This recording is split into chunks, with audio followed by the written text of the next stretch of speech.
body heaved as I frantically twisted the faucets on and off, trying to wash away the evidence, the violence. Oh my God, oh my God. I threw the wet towel down into the empty sink, whirling toward the toilet and dropping onto my knees. As much as my stomach churned, nothing came up. I hadn't eaten in days. I tucked my legs under me on the cool tile, reaching up to work my shaking hands through my hair, yanking at each sticky knot.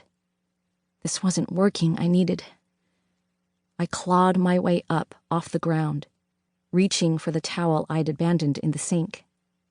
I scrubbed at my hair as the bathroom spun around me.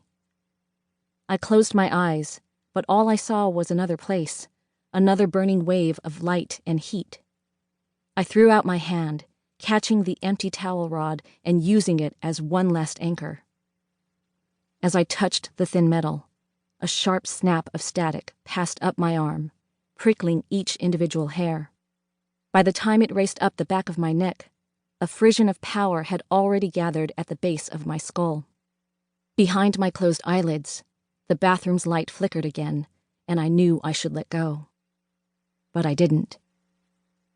I pulled on this silver thread in my mind, coaxing it across my nerves and through the thousands of bright, sparkling pathways in my body. The blue-white heat, like the heart of a flame, burned away the dark thoughts in my mind. I clung to the feeling of familiarity racing through me like unstoppable lightning. Inside the walls, the wires hummed in acknowledgement. I can control this, I thought. Whatever had happened, it wasn't my doing. The smell of smoldering drywall finally forced me to release my grip on the bar. I pressed my hand to the scorch marks on the dingy floral wallpaper, directing the power out of the wires and cooling the insulation before it could ignite. The insensible murmuring of the television cut off, only to snap back on a second later. I can control this. In that moment, I hadn't been frightened, or even angry. I hadn't lost control. It hadn't been my fault. Suzume? In the few days I'd known Roman, his quiet, calm voice had only broken a few times, in anger, in concern, in warning. But there was an edge to it now that I didn't recognize, almost as if, for once, he'd let fear shape my name. You need to come see this, he called. Right now. I stripped off my ruined blouse and threw it into the trash can, then wiped my face one last time with the soiled towel before tossing that in too. My tank top wasn't as tattered or stained, but it did nothing to protect me from the damp chill of the motel room's window AC unit. I limped forward on my broken heels, well aware that the split up the back seam of my skirt was growing with each step. There hadn't been time to ditch our clothes and find something more suitable for traveling. In a way, it seemed right to look as wrecked as I felt.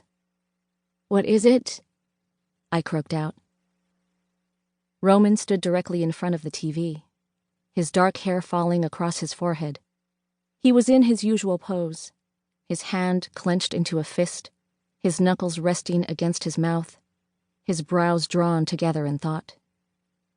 The sight of him there, carefully working through some plan, was actually reassuring. One steady thing in this mess, at least.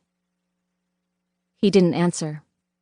Neither did Priyanka from where she sat on the bed staring at the television screen. She had stripped a pillow and bunched up its pillowcase to stanch the flow of blood from a cut over her left eye. The sleeves of her yellow silk dress had been shredded, the fabric drenched with sweat, blood, and what had to be gasoline. The tattoo of a star on her wrist was dark against her brown skin. As she stared straight ahead at the flickering television screen, her free hand struggled to reload the pistol she'd stolen. Just watch, Roman said tightly, nodding toward the screen. The newscaster was a middle-aged white woman. She wore a bright pink dress that clashed with her look of severe concern. Investigators are combing the scene of the incident, and the search is still on for the Psy responsible for the deaths of 7 people. The victims are slowly being identified.